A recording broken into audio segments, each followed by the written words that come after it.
Gloria lilek mulej, nilqawkom eżisaħħom Maltin u għawċin madwar Malta u għawdex u forsi ma nafx hekk xi Maltin oħra li qed isegwuna Maltin minn pajjiżi oħra. Nilqawkom naf li għandna xi Maltin isegwuna mill-Awstralja, il-Kanada ġieli jsegwuna u nilqawkom. Illejla ħankomplu nitkellmu fuq it-tema tal-qawmin spiritwali fuq ir-revival. U nħeġġiġkom biex jekk ma smajtux il-messaġġi l-oħra morru isimgħuhom qegħdin fuq il-YouTube u nixtieq ngħidilkom eżawa simgħuni sewwa apparti li jalla daw il-messaġġi qed ikunu ta' barka għalikom, imma nixtieq nħeġġiġkom biex ukoll tużaw daw il-messaġġi biex tixxerjawhom ma' oħrajn, speċjalment fuq il-Facebook tagħkom. Issa, naf li ħafna minnkom tixxerjaw daw il-messaġġi mill-Facebook fuq il-Facebook.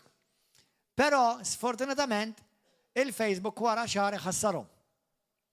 Allura aqbdu l-link tal-YouTube u xxerjawha fuq il-Facebook ħalli tabqa' hemmhekk. Amen? Ħalli xi ħadd jiskrolja l-wall tiegħek. Tkun għadha hemmhekk għax inkella anke nfatti il-wall tiegħek jidher ikraħni lek il-verità. Għax tibda tara tgħid dal-messaġġi għal isparixxew. Jidher ikrah vera. Almenu meta bdejt ninduna x'beda jiġri l-wall tiegħi ma ġbunix, jidhru it doesn't look good. Tifhmu? Anyway, allura qabad il-link tal-YouTube, xej ittellaw il-viewers ukoll tal-YouTube u l-YouTube jibqa' hemmhekk. Amen? Nitolbu ħalli nisimgħu il-kelma flimkien tal-mulej. Misi qadis kellimna lejla mill-kelma qadisa tiegħek. Spiritu Santu. Qed nitolbuk mulej biex inti tibgħat u tkabbar fina u fostna qawmin spiritwali mhux ta' biss żjara jew vista imma fejn inti tiġi u tokkupa b'mod tanġibbli il-ħajja tal-poplu tiegħek. Ġesu għatina ġuħulaġġ u għallimna xi tfisser li inti tassew is-sid tagħna. Għall-glorja tiegħek missier. Amen. Morru fi ktieb tas-Salmi 51. Dan huwa t-tielet messaġġ fuq il-messaġġ ta' qawmin spirituali revival. Kemm minnkom ma smajtux il-messaġġi l-oħra tal-żewġ tal-ġimgħa ta' qabel, kemm minnkom ma smajtuhomx. Kemm minnkom smajtu l-messaġġi tal-ġimgħa l-oħra. Gloria l-Mulej, praise God. Revival. ħanajt xi affarijiet li ħanirrepeti fuq dak li qed qabel. Revival ġej mill-kelma revive li tagħti ħajja lura mill-ġdid. Fl-Iskrittura ir-revival tissemma bosta drabi. Fis-Salmi, fil-Profeti u fl-Atti tal-Apostli, fit-Testament Ġdid u anke passaġġi oħrajn. Xi ħaġa li ma kontx nafa qabel imma dal-aħħar li bdejt nistudja u ftit qabel meta tkellem fuq revival, ġitni iktar awareness. L-revival Alla jrida mill-Knisja tiegħu mhux mid-dinja. Ir-revival bħalma diġà għadna hija fejn Alla letteralment tant jiġi tangibbli fil-preżenza immanifestata tiegħu li bħal qisu bħalma tgħid anke l-Iskrittura f'bosta passaġġi li Alla niżel fuqhom. Sew fit-Testament il-Qadim, u mbagħad narawhom iktar tard. U t-Testament il-Ġdid għandek bosta passaġġi fejn waqt li l-Iskrittura tgħid li Alla dejjem huwa miegħek, imma hija esperjenza differenti fejn għalejlek u Alla niżel fosthom. Sew fit-Testament il-Ġdid. Fit-Testament il-Ġdid sa ċertu punt aħna forsi ma nirrealizzawx għax aħna nagħmlu li fil-Patti Ġdid Alla ġie ammar fina. Allura ma tantx naħsbu fiha. Imma fit-Testament il-Qadim għalkemm Alla kien jgħidulhom jiena dejjem magħkom, però ma jfissirx li dejjem kien qed jimmanifesta u jinżel fosthom. Waħda mill-xeni li naraw fit-Testament il-Qadim meta Alla niżel fosthom, il-muntanja li niżel fuqha saret fjamma nar.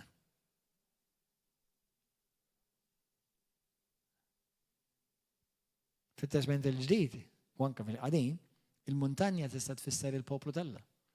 Fl-Atti tal-Apostli Alla niżel fuq il-poplu tiegħu fuq il-muntanja. U reġa' għamilha f'jamana. Allura meta aħna nitkellmu fuq revival huwa xi ħaġa sabiħ tal-ġen. Isek letteralment, anzi mhux isa, letteralment il-ġenna tinvadi dak il-post. Il-ġenna tinvadi lek ħajtek. Ħajtek tiġi drastikament it-trasformata. Fil-revival, f'atmosfera ta' revival, dak li jdum biex barra minn revival, dak li jdum biex iseħħ forsi jiem, jew xhur, f'revival isir ħakkatajn. Għaliex fil-revival għandek il-manifestazzjoni tangibbli Alla preżenti fuq l-art. Aħna Alla huwa magħna bħalissa. Jekk inta Kristu huwa miegħek dejjem. Jekk inti ta' Kristu mwielet minn ġid ġenwin, huwa miegħek u jgħix fik dejjem. Imma mhux dejjem tesperjenza l-preżenza manifestata tangibbli fuq ħajtek. U r-revival isir hekk. Il-fejqan isir f'ħakkatajn, il-mirakli jisiru f'ħakkatajn. Minflok ikun hemm mixja, ikun hemm dak li bl-Inglis jgħidulu breakthrough. Dak li bit-Taljan jgħidulu sblocco. Bil-Malti ma nafx tfisser. Xi ħaġa instantanja.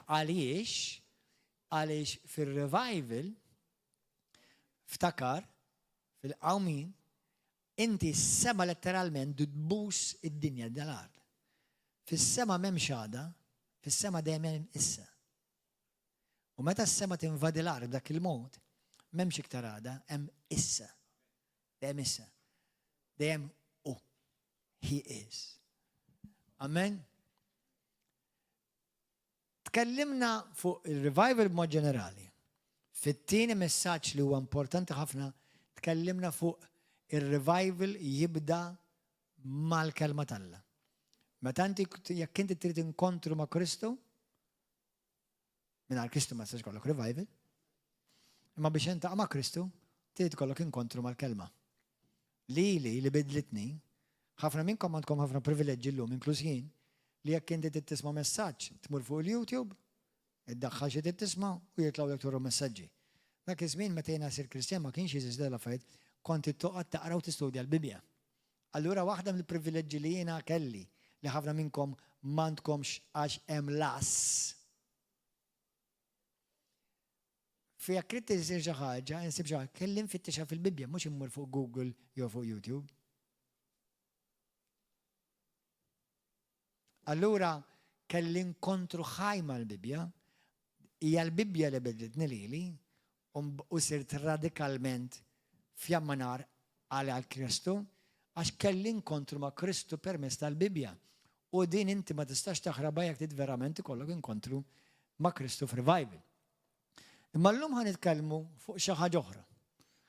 Sewwa dawk iż-żewġ massaġġi importanti li tisimgħuhom ħalli tibnu pedament sod. Illum ħanitkellmu morru fis-Salmi 51.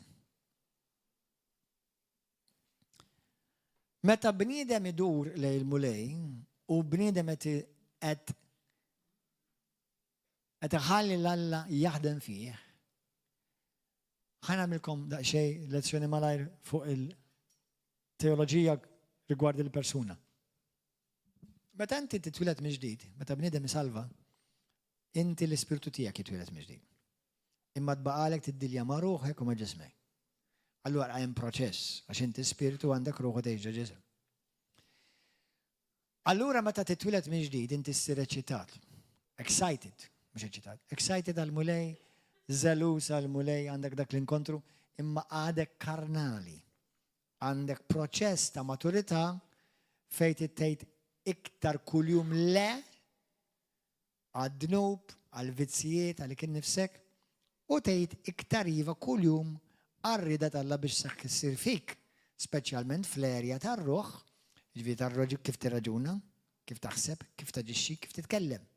انت عندك بوستا كريستياني اللي هالكم هما سلفاتي اما دوم يتكلموا بهالدنيا، داوك يسيهو كريستياني كارنالي. عندك كريستياني اللي يخبوا الجسم ما ياخذوا بهالدنيا، يجشوا بهالدنيا. هالكم يستكون جنوينامنت اللي هما كريستياني يخبوا المولى وما سلفاتي اما دوم كارنالي، وباولو يدوا لهم دوم بيبيز. تبقاش بيبي، تبقاش بيبي. allura meta inti mbagħad tibda tiltaqa' mal-mulej, jibda proċess fik ta' maturità. U fuq dak ħanitkellem illum kif inti tikber u timmatura u tħalli l-Alla jaħdem fik b'tali mod li ssir persuna ikkonsagrata, iddedikata u mwarba totalment għal-Alla. Għal-Alla. Amen. Salmi 51 naqraw flimkien bil-Malti. David hawnhekk qed jitkellem mal-Alla, jitlob għalih innifsu, però hija talba li tista' tagħmilha int, u jekk int qed tissegwu dal-messaġġ fuq it-televiżjoni jew fuq YouTube u forsi għadek ma ntqajtx ma' Kristu, din hija talba tajba li tista' tagħmilha lik innifsek biex imbagħad biex inti tkun salvat. Ikollok ħina minni u Alla fit-tbitek, fil-kobor tal-ħnina tiegħek, ħassar ħtijieti. By the way, David kellu revelazzjonijiet li ħafna minn nies fit-Testament tal-Qadim ma kellhomx.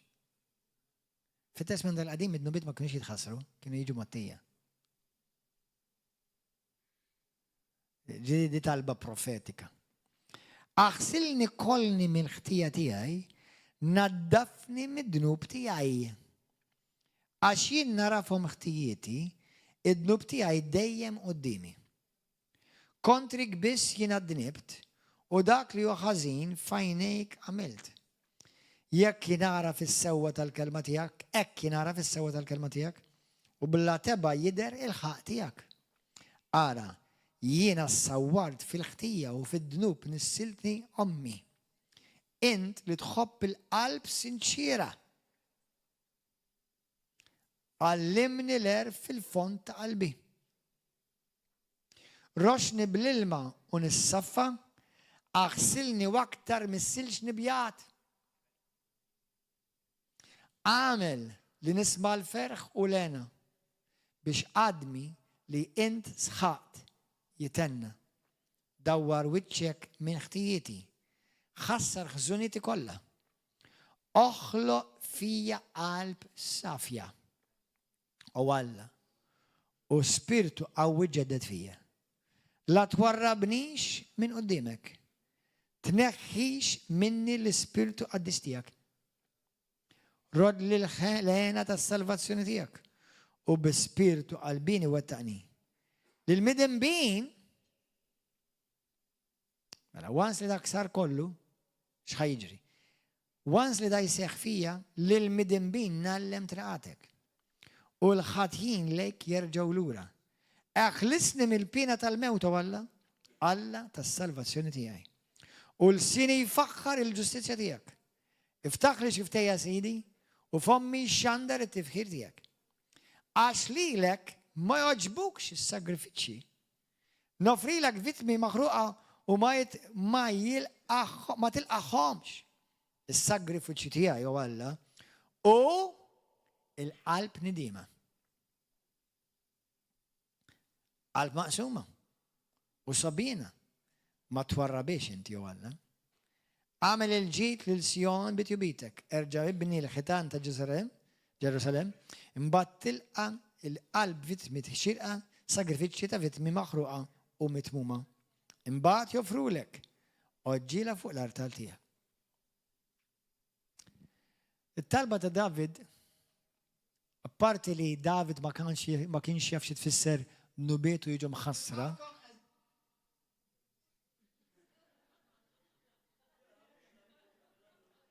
ħajaħsbu li jiena xi AI. Alleluja. Apparti li David qed jirrifletti fuq innifsu, ma nafx jekk minnkom għatrajtu l-film ta' David, il-re David. Pero David għamel ħafna żbalji. Pero qalb David kienet toġob il-Alla. Hija qalb li toġob il-Alla. Waħda mill-affarijiet li l-mulej poġġieli fuq qalb illum hija il-ġenwinità tal-qalb tal-Kristjan, tiegħi u tiegħek. Għaliex jiena u inti nistgħu nkunu professional actors. Tant nafu l-arfin tal-kelma, minn barra namlu dak li jidher sew, imma qalbek hija l-bogħod minn mulej. Jew mhix sew quddiem Alla. Allura waħda mill-affarijiet li inti għandek verament tixxenna għaliha li qalbek tkun safja quddiem Alla. U hemm affarijiet li meta bniedem jibda vera jersaq lejn il-mulej, qalbek lafdaw lafej idej u l-qalbek iniktuk. Iniktuk. Xirit il-mulej minni u minnek biex verament aħna nkunu vera poplu ġenwin tal-mulej. Għaliex bħalma naraw dan is-san, meta bniedem verament iddu lejn Alla u jibda jiġi ikkonsagrat, iddedikat, ftit, ma jistax ikun li sewint u sew ta' madwarek jibqgħu l-istess. Għaliex kull fejn tmur, inti sew bil-preżenza tiegħek, sew bix-xhieda tiegħek, bi kliemek ħataffettwa n-nies ta' madwarek. Aħna qed nitolbu u nemmen li qed nesperjenzaw diġà il-bidu ta' revival. Għanilkom aħwa. Fejn ikun hemm poplu bil-ġuħ jfittex il-mulej. Nemmen fil-advertisement u grazzi Ġesu tal-medja soċjali u għandna bżonn iktar nies biex jgħinu fuq media. Però ħanejlek, in-nies l-medja soċjali ma ġibhom, l-YouTube Alla jġibhom. Alla jġibhom. Mhux it-talent u laqqas id-don, Alla jġibhom.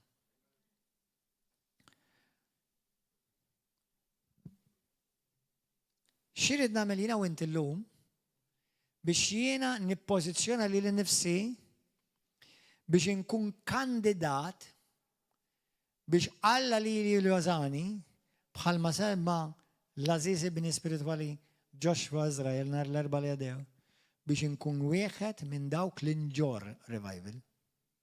A carrier of revival. Ġesu xjajt fl-Skrittura, xejdinna biex inġorru. Xejdinna biex inġorru, il-mulej. Erva salibek. That's revival.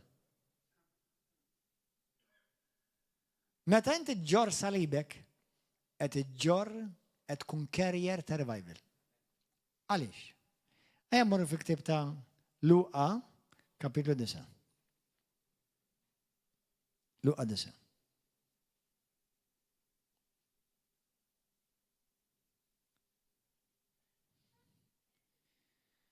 Luqa 9,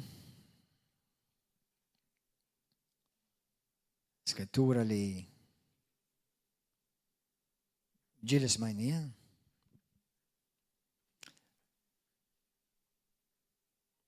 Ġesu jgħid vers 23, darba qal lil kulħadd jekk xi ħadd irid jiġi warajja għandu jiġħad lilu nnifsu.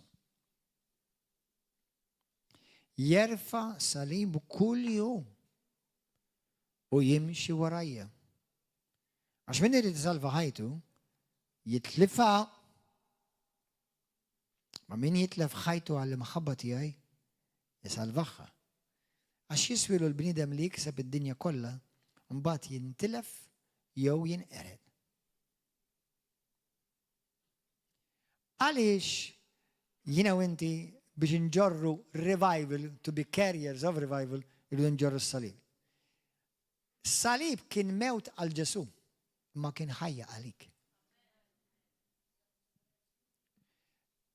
Għalija s-salib, li nerfajin, huwa mewt għalija, pero ħajja għan-nazzjonijiet. ħajja għalikom, actually. Is-sagrifiċi li inti tagħmel ġor is-salib tiegħek kuljum għal Kristu ma' Kristu, ħajġib ħajja lil din id-dinja. Meta Alla jrid jitfa' revival, ma jistax jitfa' revival għaw minn spiritwali ta' qawwa soprannaturali fuq nies li għadhom ħajjin. Is-salib huwa mewt għalik.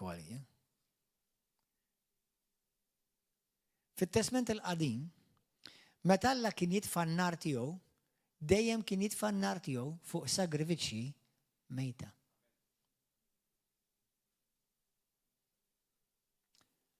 U li tmut, diffiċli. Diffiċli ħafna.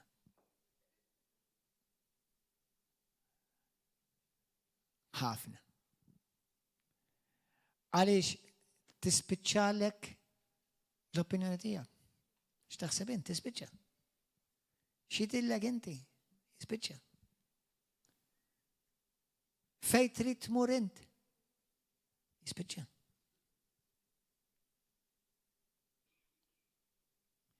Fis-Skrittura ħanorilkom, morru l-ewwel Korintin 3. Dajna narjomkom biex intom fl-istessin etninkom tagħmlu Bible study, peress li ħafna minnkom ma tagħmluhx waħedkom. Fl-ewwel Korintin 3, marwen. Alleluja. Grazzi Ġesu.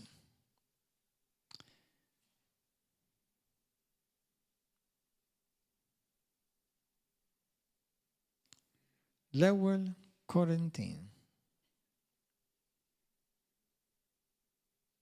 Kapitlu 3, vers 19.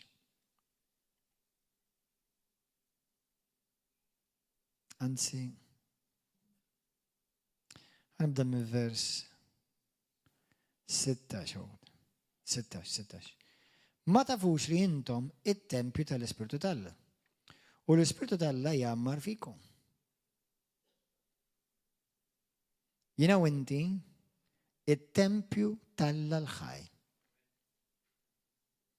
Alla għazallili u lilek biex jgħix fik u jopera minnek.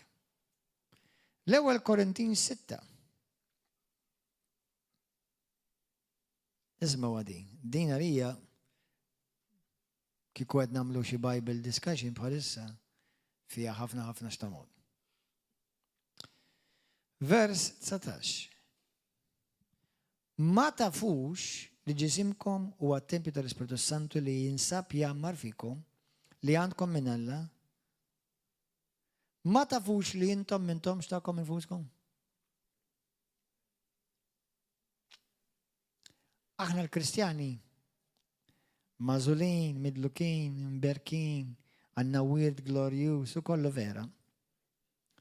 Pero ninsew ħafna drabi li jinti m'għandekx dritt tagħmel trid.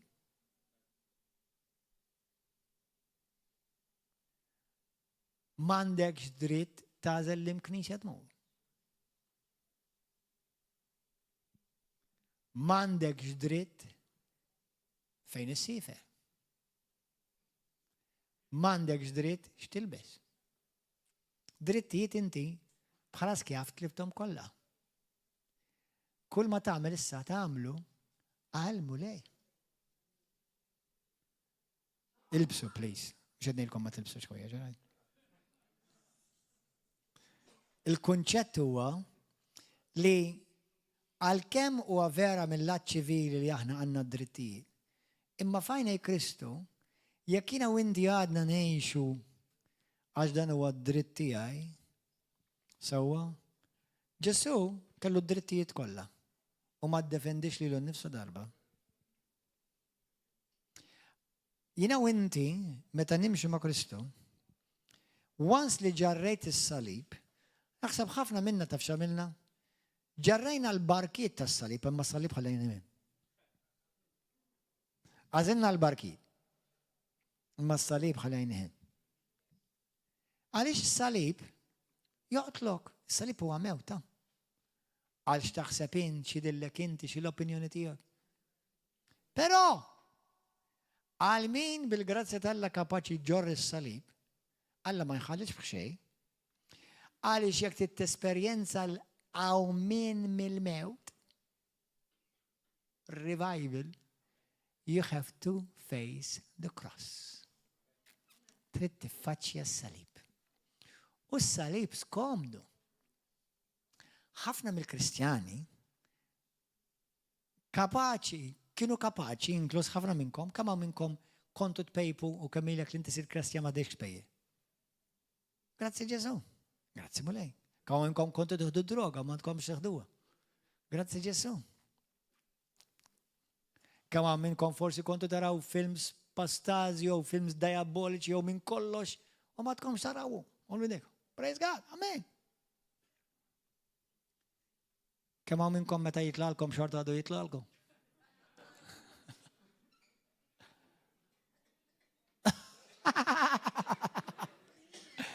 Uh-oh.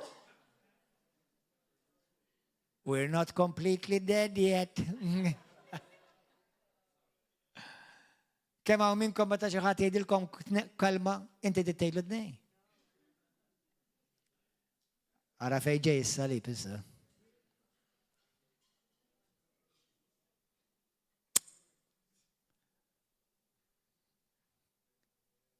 Lord Jesus, help us.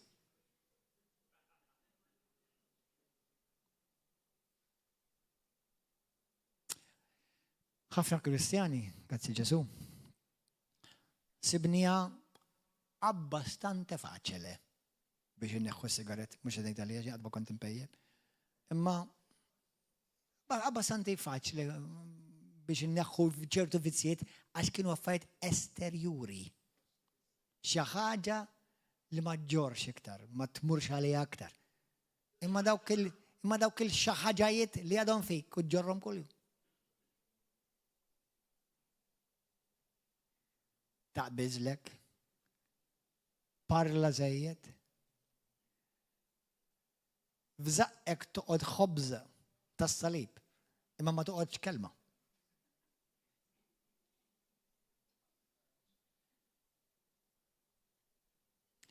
Is-salib għadu mhux qed jaħdem fil-ħajja tiegħek f'dik l-erja u tiegħi. Kemm ngħidulu l-elmu lej matul il-ġurnata tagħna. F'ħafna affarijiet, bl-attitudini tagħna, bil-kliem tagħna. Ma pastor, il-mulej ħillisni mis-sargaretti ta' tajjeb ta'. Però mhix l-iktar, mhix ta' barra minn hawn ta' dik. Għax inti subkonxjament kont taf li jekk ħatiqaf minn sigaretti ħajkollok aktar flus fil-but u kien benefiċċju li jogħġbok. Apparti ma tibqax tinten. Kien benefiċċju ieħor li jogħġbok. Ma meta jiġi għal mhux dak li rrid jien u dak li rrid se nafti nista' diskutu għadi.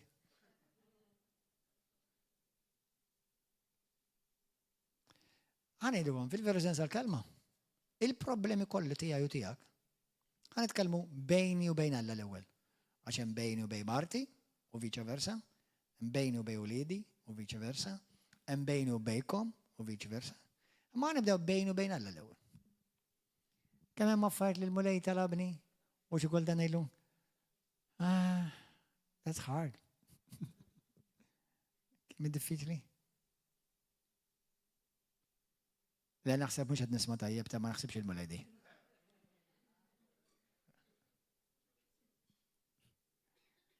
Kunu onesti. Ġieli l-mulej poġġeri xi ħaġa f'qalbek. U inti tgħid ma naħsibx il-mulej ta' di.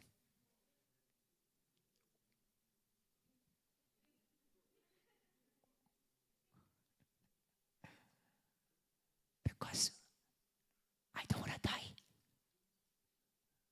Ma rridx immut. Għalija nnifsi.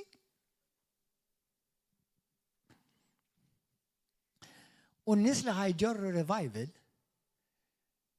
iridu nies, iridu jkunu nies li Alla lilek jafdak. Iridu jkunu jiena u inti rridu nkunu bniedem persuna Alla kapaċi jafdani b'dil-qawwa tremenda. Irridu nkun affidabbli. Għaliex fl-istorja tal-umanità meta bniedem ġifdat b'qawwa kbira li ġej mis-sema, ħafna drabi erdet il-dak bl-istess bniedem u Alla jippreferi li inti ma tinqeridx u jħallik kif int. Milli għafdak qawwa tremenda tas-sema u tispiċċa l-ewwel ma tinqered huwa stess. X'edna? Affarijiet li bħalissa huma tollerati fir-revival ma jibqgħux tollerati. Għaliex il-Kristjani, għal-kollha kemm aħna, għad baqa' wisq jien għadna mhux vera mittina. Għanidikom għahwan, skrittura tgħidlek sew fir-Romani kapitlu 6, minn vers 14, tgħidlek bl-Ingliż tgħidlek reckon yourself as dead. Qis li jekk innifsek bħala mejjed.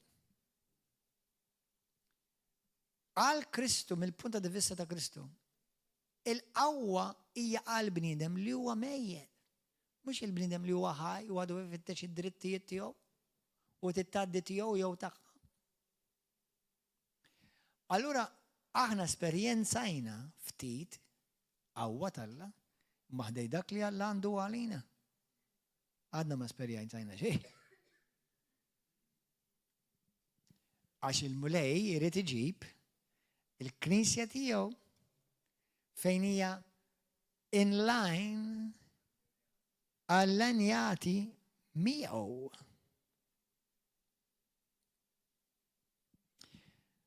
Jiena u inti, jiena darba semmejtilkom prezz li l-bniedem irid iħallas.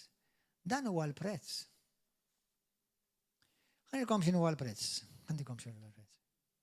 Mela l-prezz inti xi ħadd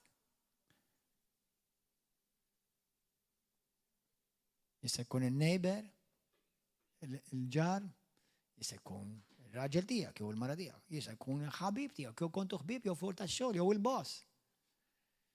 U inti ġejt jew imdarras, jew ġejt offendut, jew trattat b'mod inġust. U inti tirraġuna bħalma jirraġunaw ħafna fid-dinja.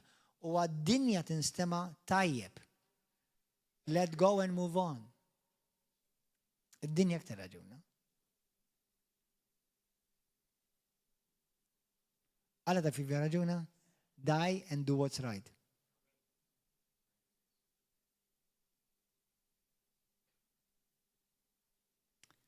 Taf kemm hawn Kristjani u huma messaġġi tajbin ta' sa ċertu punt. Però hemm minn għandu nara bosta videos ta' jgħidulhom inspirational videos. Tajbin u jispirawk jinkoraġu. Però titgħodu attenti għax mhux dejjem huma skritturali, da? Motivational videos, mhux dejjem huma skritturali. Ġesu ma jgħidilekx let go and move on ta'. Speċjalment meta tiddilja waħad ma' bintu jew ibnu. Bibjete, Ġesu jgħidlek umiljallek innifsek u għammel l-affarijiet sew. Mela let go and move on. Naf. Mhix popolari dan messaġġ. Għaliex? Għax isalbek. Għax jikisslek l-ego tiegħek. Nies jitbedu minn Alla mhux għax Alla huwa ħażin, imma l-ego tagħhom għadu fuq it-tron.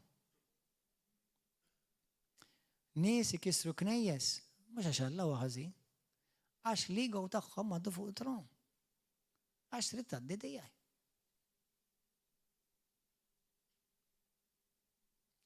Koppji jisseparaw mhux għax m'hemmx rimedju, għax l-ego għadu fuq it-tron. Aħwa li tanċi darba kienu jimħabbu, għaw waħda issa ma jriġi kelmek, jew ma tiġi kelmek, ma tiġi ħares lejk. Għax l-ego fuq it-tron. Biex għal Ġesu. Jekk inti ma tiġħaċ li lek nifsek. M'intix denju tiegħi. U hija diffiċli tiġħad. Ara hija faċli tiġħad sigarett. Hija faċli tiġħad droga. Jiena bħalissa u ħafna minnkom niġħdu l-ħellu. ċħadt it-tiġiġ, ċħadd il-baqar. Sewwa, ċħadd iċ-ċanga, ċħadd l-steak u l-pepper steak. U kelli niċħad ħafna affarijiet. Imma mhux dik l-iktar ħaġa li nsib diffiċli. Hija meta niċħad lili nnifsi.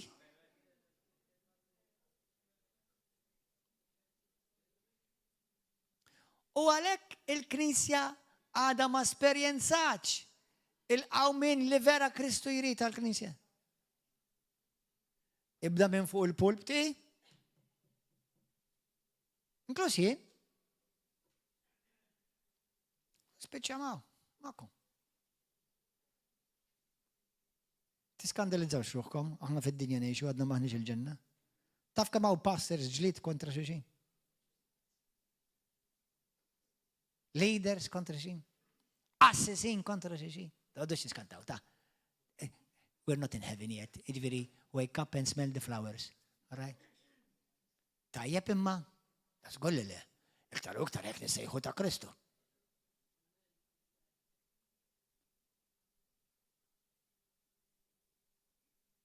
Inti, taħseb li inti mejjeta li kien nifsek, jekk inti l-ewwel opportunità tikollok iċċempel il dak u lil dik biex inti tgħidilhom kontra ħuk u kontra oħtok u tavvelenhom u daw in-nies m'għandhom assolutament xejn jaqsmu mal-każ.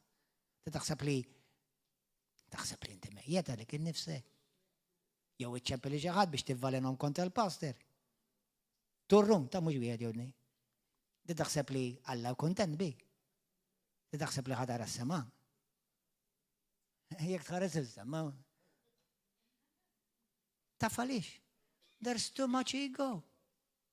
Mux vera l-Kristjani. Ħanejdilkom aħwa. Jina nisma' ħafna messaġġi, ħafna. U pridkajt eluf ta' messaġġi. Ma tantx smajt fuq is-salib. Mux fuq x'għamel Ġesu fuqni, jina smajt ħafna. Imma li inti ġor is-salib. Min iġor is-salib, iġor il-qawmin spirituali. Ġesu kellu bħal żerrija jmut biex ikun hemm il-qawmin. Il-Knisja trid tmut biex ikun hawn il-qawmin spirituali. U mhux tax tistenna li l-immut għalija nnifsi, int trid tmut. U nuk li tuqtajt imma l-pastor, jew imma l-pastors, jew imma l-leaders, imma dak, u li inti. Int.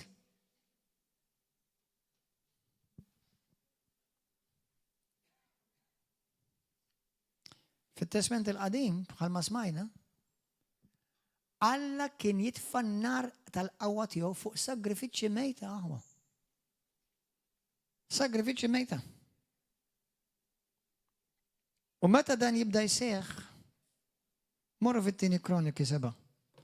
Għad iridu nitkellmu ħafna iktar fuq għadita. Kroniki 7. Kemm inni ngħid? Inni nofsija xi kemm inni? Xi ħaġa? Ħalli ma nżommkomx ħafna.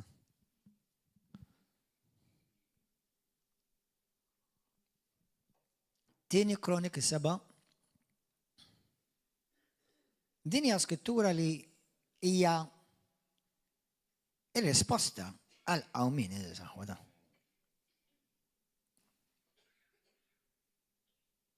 Halleluja. Tieni Kroniki kapitlu 7. Vers 14. Naħseb ħafna minnkom tafu bla men. Jekk il-poplu tiegħi li fuq jissejjaħ ismu Kristjani ta' Kristu jumilja ruħu. Semmejtilkom l-umiltà waħda miċwievet tar-revival hawn. Ħanejdilkom aħwa. Għalik, għalija u għal kull min qed jisma' u anke għal kull mhux qed jisma' Alla ħajtlob minnkom affarijiet li ħajġelek tirrealizza li għadek m'intix mejjed. That your beautiful self is still on your throne.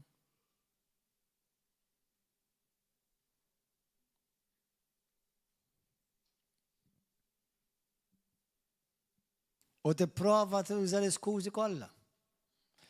Tipprova jiena nifhem u l-iskrittura tgħidha f'Romani 12 li inti tagħmel parti tiegħek biss, ma tistax titkellem għal ħadd ieħor, il-parti tiegħek biss, inti tieħu ħsieb li l-parti tiegħek għamilta, that's all. U għamilta b'mod ġenwin, mhux biex taħsel idejk. Għax Alla jaf jekk inti ġast għamiltix biex taħsel idejk, jew għamilta b'inqalb biex vera toġob l-Alla. Inti li tista' tgħidli, I forgive you. Okay, Lord, I did it. Yeah, sure. I'm sure you convinced God Almighty.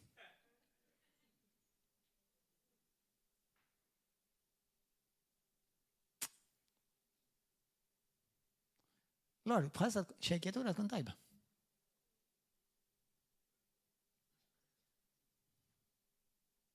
Sibna għana xejkjaw il-bira, ħanajlek. Wara dik il-maltempata.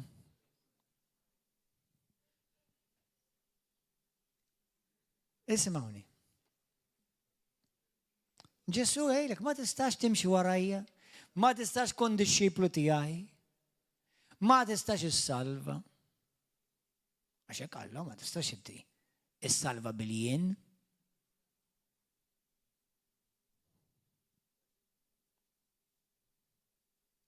Dan huwa messaġġ skomdu għalikom li tisimgħuh. Għalija li qed nisimgħu, imma doppju għalija x'qed nipritkaħu. Għax ovvjament, mill-moment li ngħidilkom amen u go home, ħansir kontabli doppju.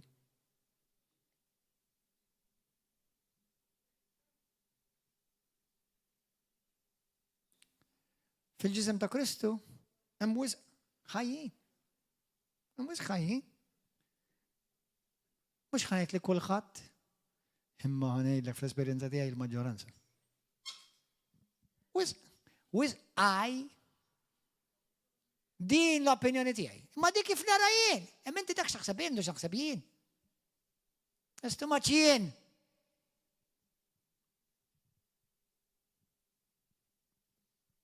Aħna mhux qed nitkellmu fuq il-pizza u qed irida bil-bacon u jħodu kollu bil-pineapple.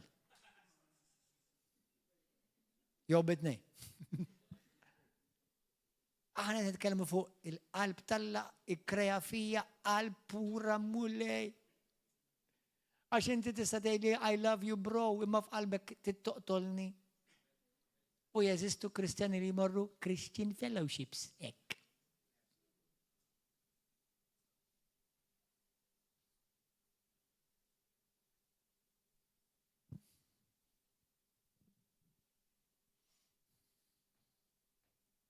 U tixtieq il-ħuk li jżarma, li ma jirnexxilux. Ħalli-mbagħad tkun kapaċi tgħid tara Alla fl-aħħar laħqu. U mbagħad il-mument li jtejtek mhux f'ommok ta' kif jgħaddilek isem qalbek, Alla jsabtek mal-art. Xejlek you are disgrace wara dak kollu li jien għamilt miegħek.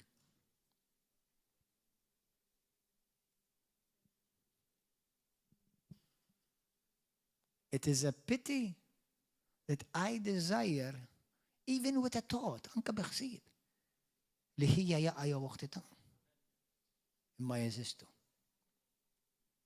Not a good stand for you if your soul were to be required tonight from you. Mhuwiex stand tajjeb għalik quddiem Alla li ruħek kellha tiġi mitluba minnek il-lejla. Jekk inti qalbek hekk.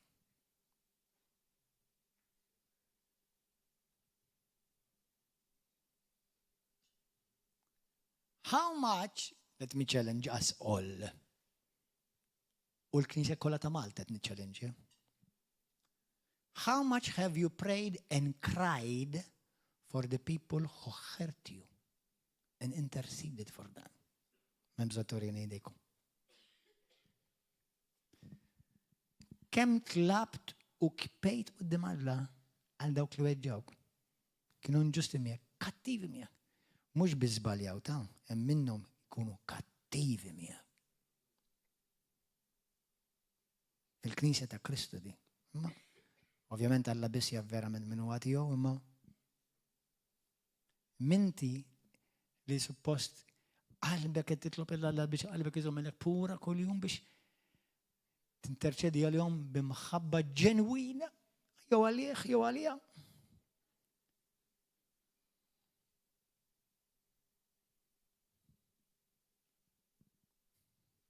Mhux hekk Kristu għamel għalina. Mhux hekk Kristu għamel għalija u għalik. Halleluja. Meta jiena u inti sirna Kristjani ta' Kristu, dħalna fi gwerra. Dħalt fi gwerra. U tennejlek fejn l-ikbar gwerra mlawwa l-prinċipati li hemm fuq Malta u laqqas taħt Malta. Għax Kristu tagħna r-rebħa tagħhom fuqhom kollha kemm huma. Diġà. La hija l-mara tiegħek u r-raġel tiegħek. La hija ommok u missierek u laqqas huwa l-pastor, l-elder u deacon u l-brother u sister. Huwa int.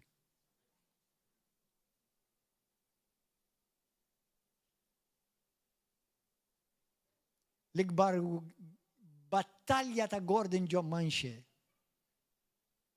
Mux xamel da, kux xamel di, kux qalet da. Kontra tijaj u favur tijaj ma tamiex differenza. Id-nejti tuqta ten minnom.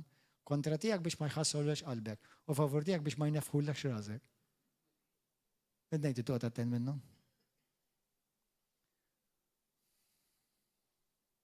Ma l-ikbar hija meta Alla jirrikjedi xi ħaġa minni li men ma tiġix naturali.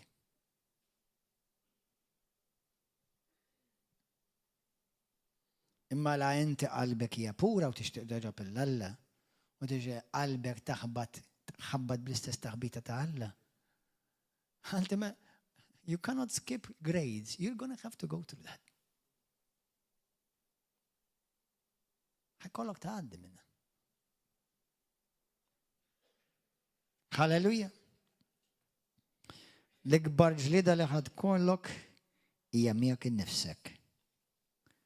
Li tibqa' tagħmel is-sewwa meta dawk ta' madwarek għamlu l-kontra waqt li jgħidu Kristjani.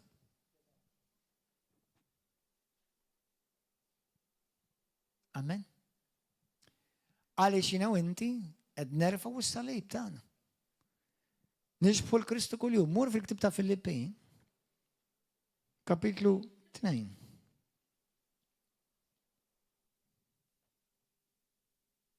Filippin.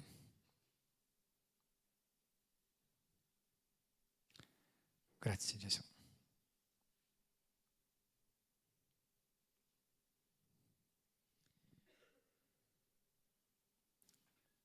Waħda mit-talb tiegħek għandha tkun mulej għatini ġuħ għall-kelma tiegħek. Għatini ġuħ mulej għall-kelma tiegħek.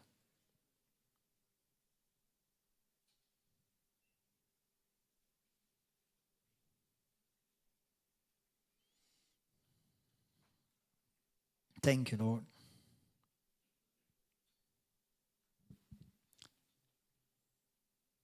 F'dan il-qawmin spirituali, waqt li aħna nitolbu biex iġib qawmin fuq il-Knisja, sew lokali u sew ġenerali u sew pajjiżna.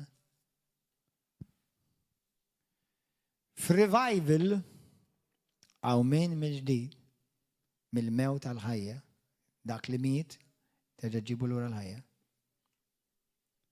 Alla jkun qed jagħmel xogħol ta' restawrazzjoni. Alla jkun qed jagħmel xogħol ta' restawrazzjoni.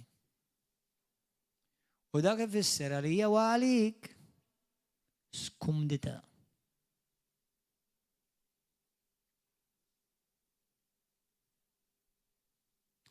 Jiena taf x'ngħidlek hawn, ħanidilkom hawn. Jiena kemm minnkom ħadmorru l-ġenna? Hawn xi ħadd ħajmur il-ġenna? Hawn xi minnkom għadkom taħsbu hawn? You prefer hot weather?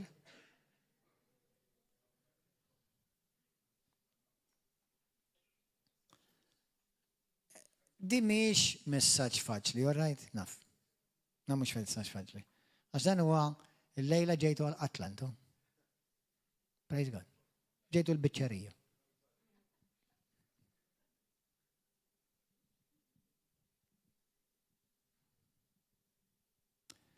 Pero jien kelli dat test illum, jien stess kelli test. Illum dat test kelli, mux illum bista kelli kamil darba kelli dan il-test. Kemm il-darba kelli test? U għadja padaddija, sa kemm il-mulej se jaħlek fil-glorja miegħu. Imma taf li inti nies li weġġawk jew li nies ma tix tara wiċċhom u ma tix kellimhom u forsi kienu ħodor miegħek u kattivi miegħek jew int magħhom. Inti qed tispera li daw jisalvaw, vera. Ma jintilfux. Tintilef mhux ċajta ta' fl-abbisti tal-inferno l-eternità. Mhux ċajta, mhux jiġi maħabs.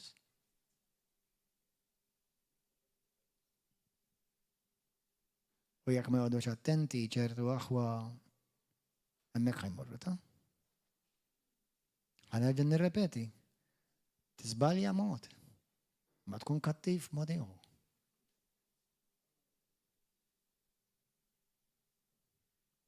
Mal titla pal-jom. Jina u inti diridu dolmu għalik. Għaxem nis li jek għadu għedġaw kapposta. Kattivi. Jista jkunu stess fil-familja tijak stess. Kattivi. U jek jibqaw ek taf, il-abbassi tal-infen ħajrbaħom da. Jina u inti laqqas li gbaradu tana marridu l-abbassi tal-infen. Aħseb wara xaħat li jissejjaħ Kristjan.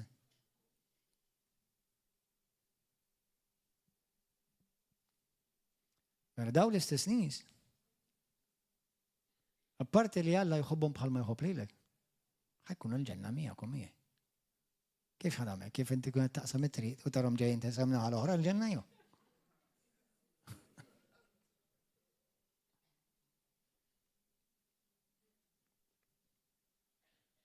Jew kella forsi kif tmur il-ġenna ħaddina għal ġoddar tiegħek u ma toħroġ minn hemm.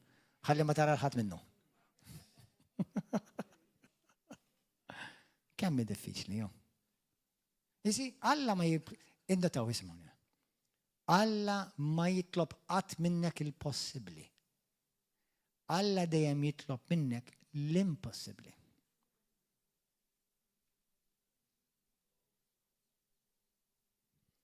But, imma,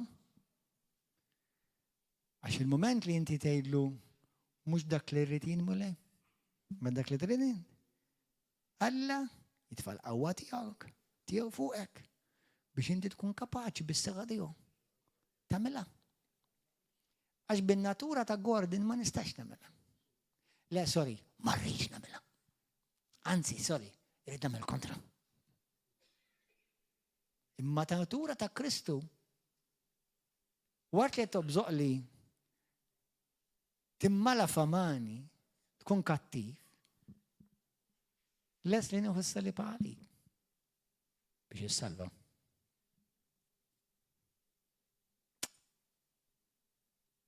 Kemm diffiċli hu.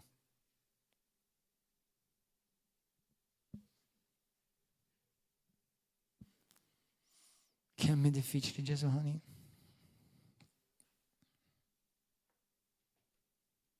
Mhux faċli. Impossibbli mingħajr l-Ispiritu Santu. Impossibbli totali. Fil-kroniki tgħid ta' fuq l-Skrittura, jekk il-poplu tiegħi li bih fuq jissejjaħ ismi, jumilja lilu nnifsu. Isma', tumilja lilek, humble yourself xi tfisser int. Ara, il-frażi tinsewix. Bible always explains Bible.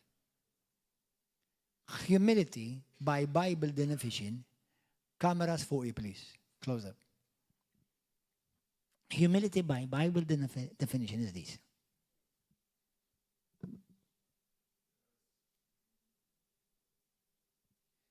No opinion, no ambition,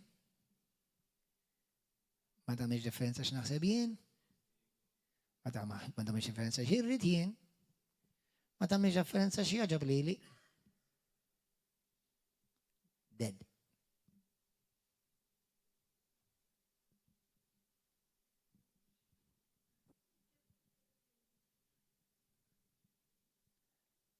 Filippin 2.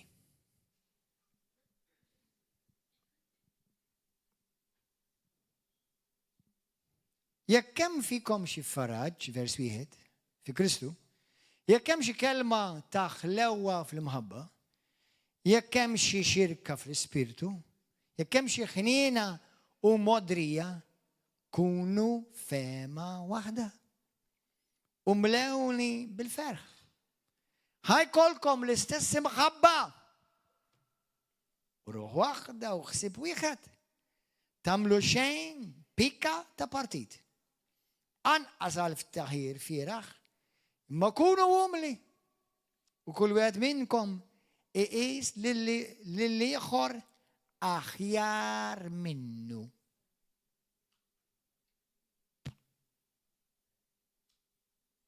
ħadd minnkom m'għandu jfittex li jaqbel lilu.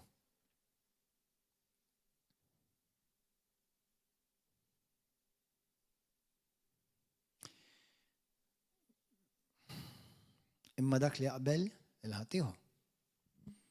Ħajrkom aħwa, xi drabi fil-ħajja tiegħi. Għamilt affarijiet fi Kristu li jiena ma kellix għalfejn nagħmilhom għalija. Laqqas kelli xi benefiċċju personali minnu, imma kienu ta' benefiċċju għas-saltna għal Kristu li jridu.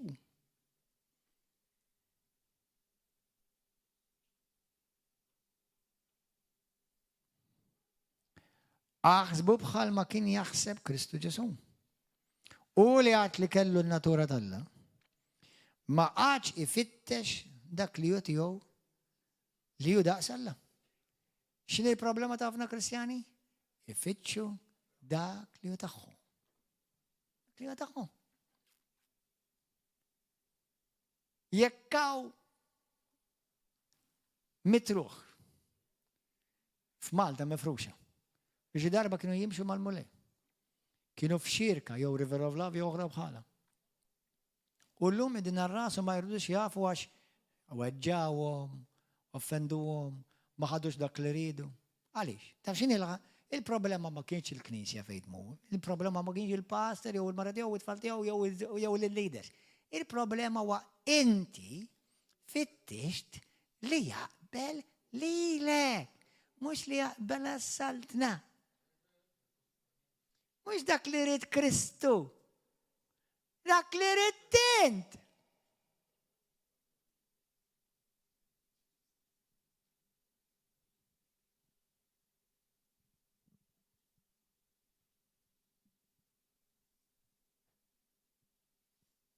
Issa tifmu għaliex Ġesu jgħid ħafna jiġu f'dak il-jum u jgħidu mulej mulej, idhomx mulej mulej. Mulej ma tagħmel dak li rrid int.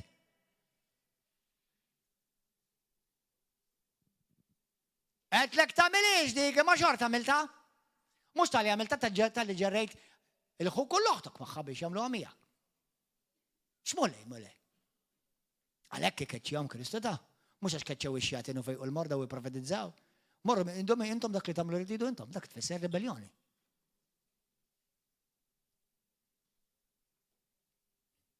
Għamil dak li rrittint, li dar li l-ek tajjeb fajnejk.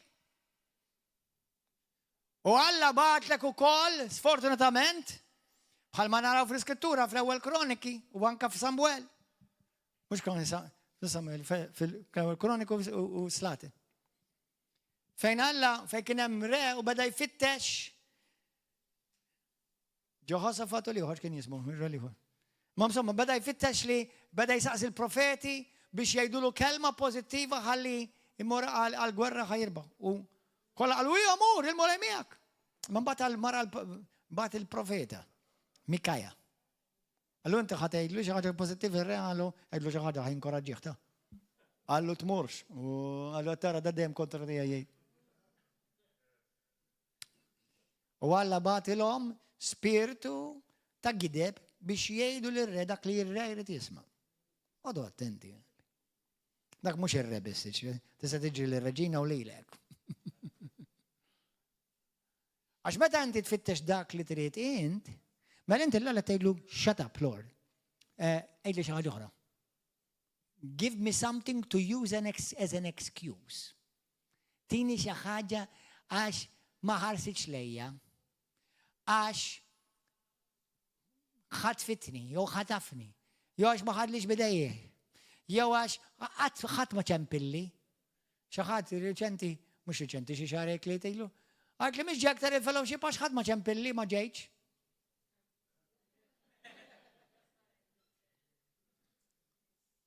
Qed ngħidilkom kemm nies jabbandonaw il-Alla ġast f'ħakka ta' għal xejn. Għad ċuċċati. Anke ku kienet ċaġa kbira, għasab wara ċuċċata.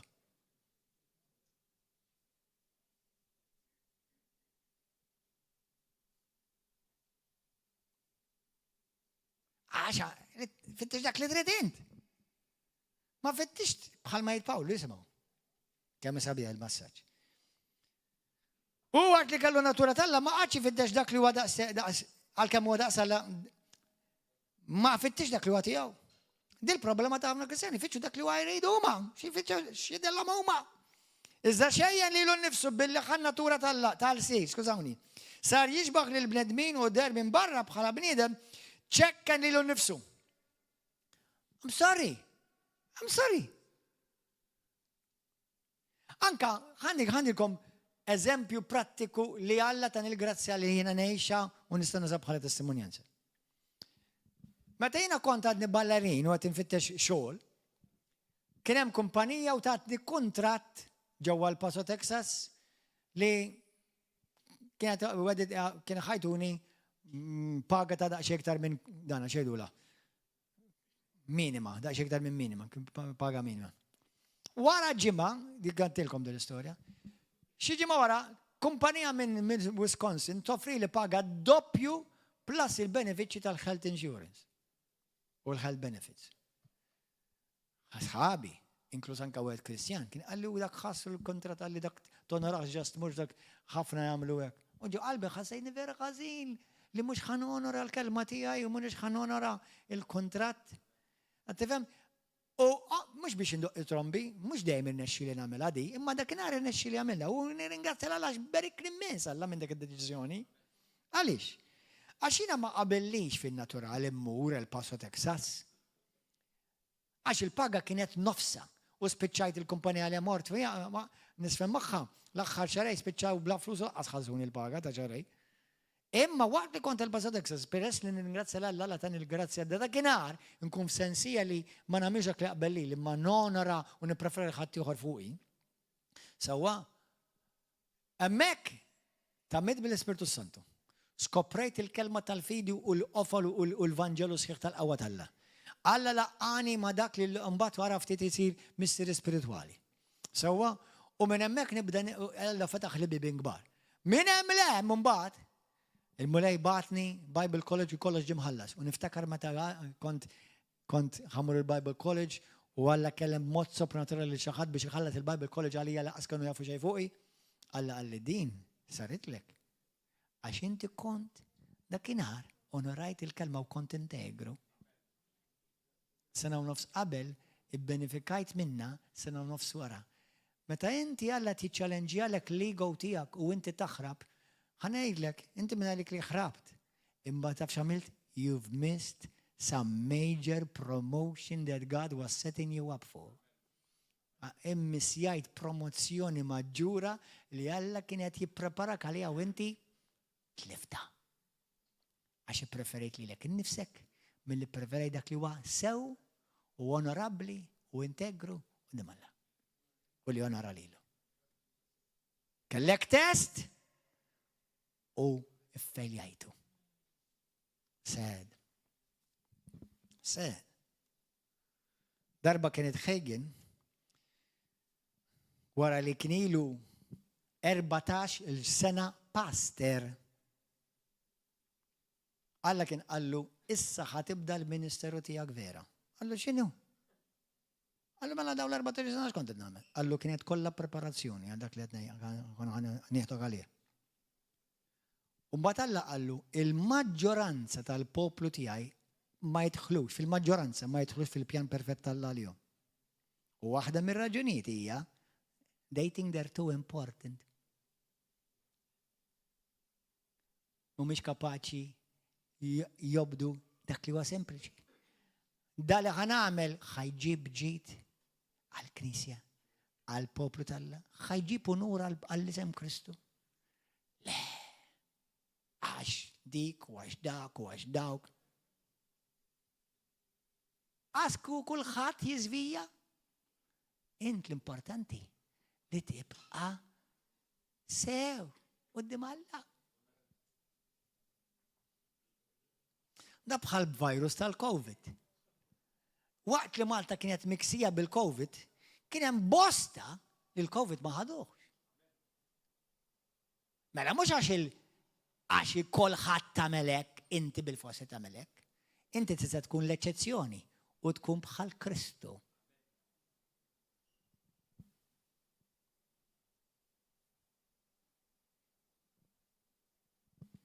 Amen, ja saħwa?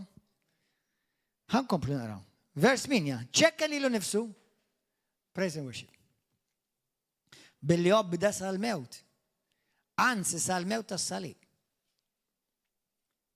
Għalhekk Alla olliħ sa smewiet u żejnu bl-isem li huwa fuq kull isem biex fl-isem ta' Ġesu, fis-sema fl-ard u fuq l-ard, il-ħajja kollha jinżlu l-kubtej. Ħani jaqfaw. Bħalissa jiena għadni qed nara issa it-tieni staġun ta' David, The House of David. Mhux hemm ħafna x'nitalmu mill-istorja ta' David, però meta nara kif David opera qabel ma sar re, wara li sar re għamel ħafna tajjeb, ta' ma kien hemm fejsbija ftit. Imma ma għamilx storja stil ta' ħajtu, żbalja u ġarġa ġie f'sensieħ nirringrazzjaw l-Alla. Bħalek u bħali. Imma tinnota kemm dal-persuna kellu qalbu verament għal-Alla. Għalkemm ma kienx perfett, imma dejjem fittex li jagħmel mhux dak li jaqbel lilu, imma dak li jaqbel għal-ġid tal-mulej, għall-isem ta' Kristu, għal-ġid tas-saltna tal-Alla u għal-ġid ta' ħadd ieħor. U xi kultant inti ħanejdlek tagħmel xi ħaġa għal-ġid ta' ħutek biex tgħin il xi ħadd jaqbad il-vapur u inti tibqa' l-art. Dakinhar. Imminti forsi l-dak qabbattu l-vapur u minna li klet lafta l-vapur. U mux mintix qed tinduna li ftit jiem oħra la batlek il-jumbo jet. U inti minna qed tikpjax tlibt il-vapur. U għalek jgħidlek, la inti kont kapaċi ċed il-vapur. U tippreferi l-ħuk, ħani batlek xi ħaġa kbar. U aħjar. Imma ħafna, le, irrid nitla mal-vapur, le, jgħan da trid tiegħi, le, ħi. Tox tgħidli. Right. U għalla jħazin ħallik tuża dritt tiegħek. U titlef l-aqwa barka li għandu għalli kallem, u l-male. Għax minn flok fittix dak li jrid verament Alla. Fittix dak li għabbel lilek. Alla dejjem għandu l-aħjar għalik għalija. Imma taqbad is-salib, tiċħat li l-ek nifsek. U tfakkar li l-ek nifsek kullu id-drittijiet tiegħi spiċċaw, m'għandix iktar drittijiet. Zih. Ma meta jiena inċed id-drittijiet tiegħi, Alla jufsawbek u jfawrek b'kull barka laqqas int kapaċi timmaġinaw. Pass wieħed għamilt. Meta jiena dakinhar, l-għalletlu ma rridx niddonora li dil-kumpanija u din id-direttriċi tal-ballet li ta' din dan ix-xogħol għax kont naf, ġo qalbi bdejt ngħid hekk ara. Onestament, ngħid mhux sewwa li ma mmurx meta daw ikollhom bżonn qed ifittxu balleri u nisabu lili u f'daqqa waħda ma nisfaċċax, kif tgħidha? I don't turn up. Ma nitfaċċax. Sewa mhux integru. U ngħidlek il-verità ma kellix bdiet immur ġorrokra ta' Texas, għax il-passo ġorrokra ta' Texas jgħida. Sabiħa ta' bħala belt, edha fuq il-border ta' Mexico. Minn hemm mitallim nitkellem bl-Ispanjol. Imma kemm berikni Alla kemm onorani minħabba dik id-deċiżjoni waħda. Stajt mort Milwaukee, Wisconsin. Kien ikolli paga doppja ma kont nimmissja l-aħjar li Alla għandu għalija. Għax kont nrid x'jaqbel lili. U meta mort El Paso, Texas, preferejt li nimxi bis-sewwa qudiem il-mulej 10 minn 12 ballerin plus it-tifla tat-tabib tal-kumpanija taw kollha ħajjithom il-mulej. X'kont se nimmissja? You don't know what you're missing until you say dak li trid inti mulej. Mhux dak li ridi. Ara Alla qatt huwa kontra tiegħek u qatt ma ħajpjana biex jipprova jkissillek ħajtek. Jekk Alla titlob xi ħaġa minnek u ħadd irrekjedi umiltax, inti bil-forsi tkun umli biex tagħmel rida Alla. Daħħalha fil-pedamenti ta' rasek li Alla ħanidilek bl-Ingliż. He is preparing you and setting you up for something incredibly great. Et he is preparak għal xi ħaġa verament kbira. Amen. Hallelujah. Jesus. Let's pray. Għaw xi ħadd il-mulej kelmek il-lejla? Lejla għalija ma kienx faċli messaġġ dan. Però jekk jiena u inti Alla jitfaj inejħ fuqna fuq jew fek. U jgħid dan huwa poplu denju li nitfal qawwa ta' revival fuqhom. It's worth it. Mhux ġast ikonna church service li Alla jafda lili u lilek river of love. B'tali qawwa ta' revival li l-pajjiżi li l-turizmu f'Malta jisplodi. U mhux għax imorru jaraw il-Parlament, jew il-Neolithic Temples, jew il-ħaġarqin, imma xed jiġu esperjenzaw moviment glorious tal-Ispirtu Santu li ħireġ minn ġodin it-toqba ta' hawnhekk.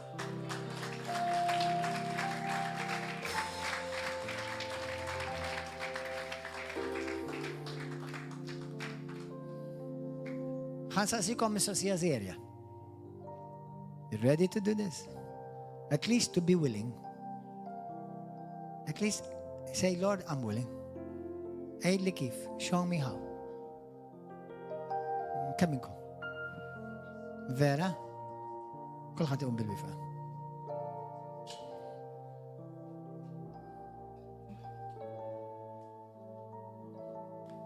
Rajt bosta videos u anka fejn jien kont preżenti fejn kien hemm revivals. Jien nista' ngħidilkom dil-kliem. Aħwa Alla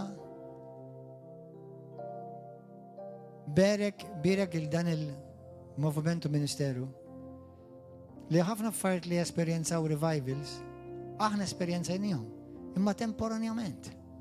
Issa rriduha kontinwament. Amen? Għaw xi ħadd lejla jgħidli pastor, please itlob għalija irrid nagħti ħajti lil Ġesu għall-ewwel darba li dik. Għaw xi ħadd jixtieq jagħti ħajtek lil Kristu għall-ewwel darba. Anyone here, you want to give your life to Christ for the first time? Lift up your hand. Għaw xi ħadd tolli dejkom. Min qalbek, praise God. Leslie, verament tagħti ħajtek lil Ġesu? Ara, mhux ħanoqgħod nilgħab bil-kliem. Lejla, ħajkollok tiġi ħadd lilek innifsek. U tgħidlu mulej mhux dak li ridin, ma dak li tridin. Ħajsir minni skont kelma tiegħek dak li tridin Ġesu. Jekk inti lesti tagħmel dan, għid talba warajja minn qalbek issa stess. Kulħadd jgħidha warajja minn lesti biex jitlobha. Mulej Ġesu. Għandi bżonnok fil-ħajja tiegħi. Salvani. Minajrek min xejn mulej.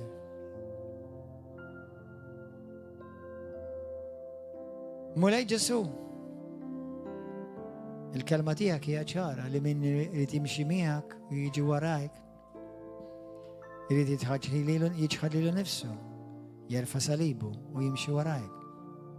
Ġesu, dan ma nafx 100% xi jfisser totalment imma lest li nagħmlu bil-qawwa tiegħek li taħdem fija. Nemmen l-ewwel qabel kollox Ġesu Kristu inti l-mulej. Inti s-sit u s-salvatur tiegħi. Salvani mulej.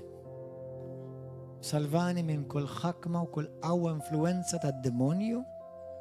Salvani minn kull ħakma tad-dnub. Salvani mill-attitudni tal-jien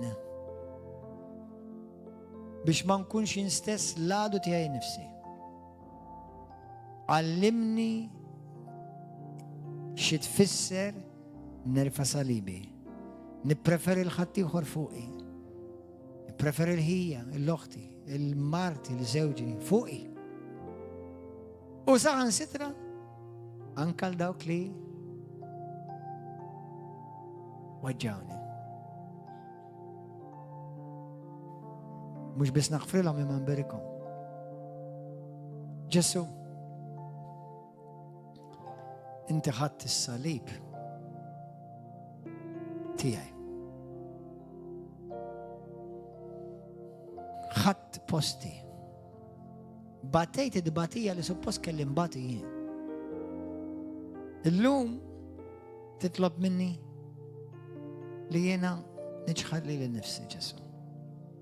Fejn jien żbaljajt nitolbok maħfra. Aħfir li male. Fejn għandi bżonn nirranġa urini x'għandi nagħmel. Ma' min għandi bżonn nitlob maħfra urini mulej. Ġesu għajni biex meta jiena ngħidlek inti l-mulej tiegħi inkun tassew qed ngħidha mill-qalb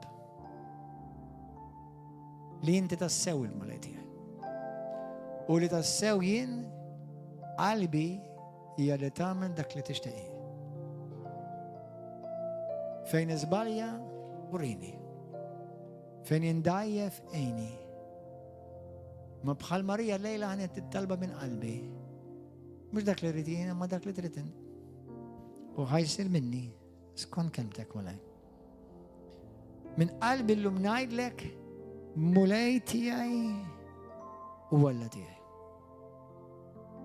Għall-glorja tiegħek missier. U bil-qawwa tal-Ispiritu Santu f'isem Ġesu Kristu. Amen. Amen.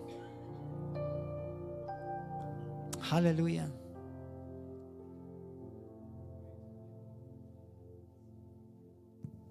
Ejja nkantaw did-diska. Search your heart. Let the Holy Spirit search your heart. I know it's not easy. Meta l-mulej għadni sal-lum, għadni ma skoprejċ il-fulfillment ta' dik il-ħolma profetika li Alla kintani.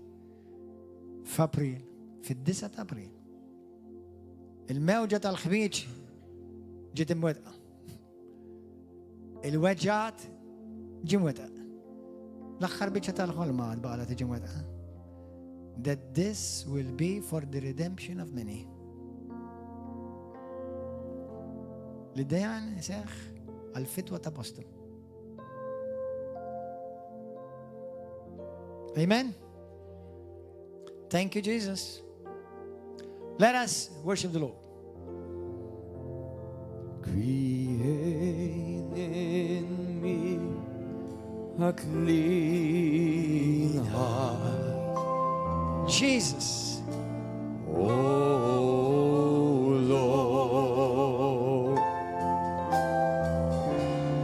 And when you are right spirit within me, create in me, create in me a clean heart, oh Lord. Għaw ġiet minnkom jekk għandkom bżonn tiġu hawnhekk għat-talb, inżlu hawnhekk quddiem l-artal, Come to the front. Come and pray. Come and surrender your life. Jekk għandek bżonn tiġi hawnhekk għat-talb, inżala quddiem, come in for prayer right now. Come and pray. Come and talk to the Lord. Hallelujah. Come forward. From thy presence, oh Lord, take not thy Holy Spirit from me. Hallelujah. Blessed be your holy name, Jesus. Restore unto me, restore unto me Talk to the Lord. Tkellem għal-Mulej. the joy of thy salvation. And when Prayer altar team. right spirit within Prayer altar team, come and help these ones. Ayun, ayun. Create in me a clean heart, oh Lord. And when you a right spirit within me, Jesus. cast me not away, cast me not away from thy presence, oh Lord.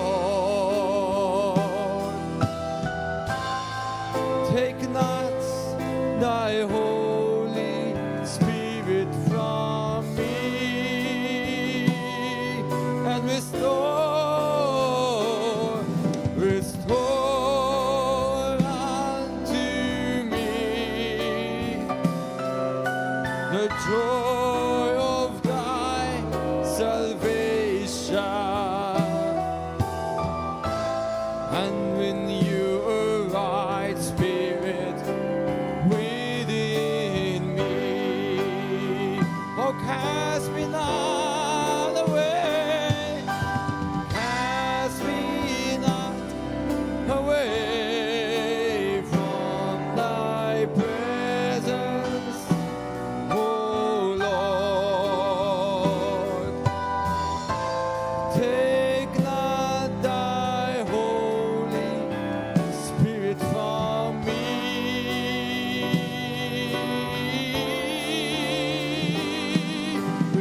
Restore unto me the joy of thy salvation. And when you a right spirit within me, so I say yes, Lord. I'll say yes to your will, Lord. I'll say yes. Where you lead me, I will go.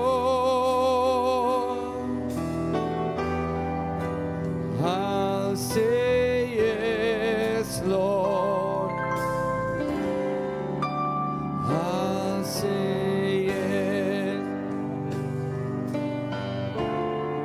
Oh, I'll say yes, Lord. I'll say yes. I'll say yes to your will, Lord. To your will, Lord. I say yes to where you lead